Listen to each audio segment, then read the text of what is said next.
مخطوطة القرى والظلال، الشاعر حيدر عبد الله. هذه أجمل قصيدة مرت علي السنة هذه. أنا ما أدري ليش الشعب قاعد يطقطق عليها.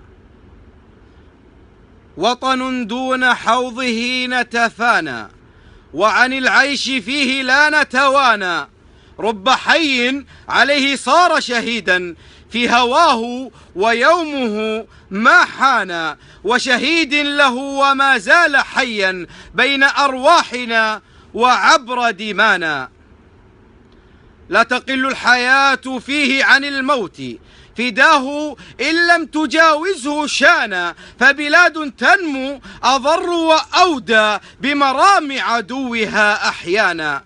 ستظل البلاد خضراء خضراء تظل النبات والإنسان، وستحيا البلاد أرضا وشعبا طالما كان شيخها سلمانا.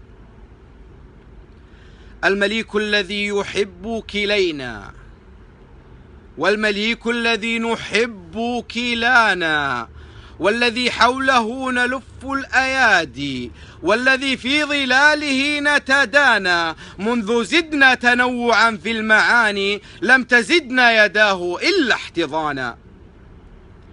إيه سلمان، إيه سلمان مرحبا في حشانا، يا منى أرضنا وأرض منانا. قد أتاك الخليج يقطر شوقا، فحنانا على الخليج حنانا.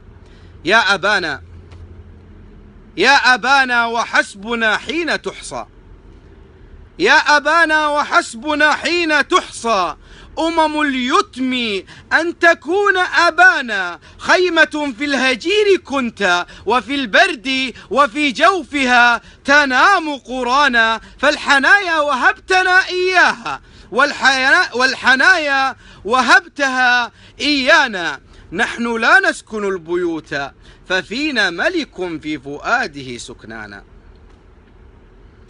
نحن لا نسكن البيوت، ففينا ملك في فؤاده سكنانا. نحن لا نرتضي سواه، وندري أنه لا يروم شعبا سوانا. نحن لولاه لا ننام، ونخشى أنه يرقد الدجى لولانا. ساهرا كم يظل خوفا علينا، وولياه يحميان حمانا. ساهرا كم يظل خوفا علينا، وولياه يحميان حمانا. وولياه يملأان لنا الفجر المندى تسامحا وأمانا، تسامحا وأمانا.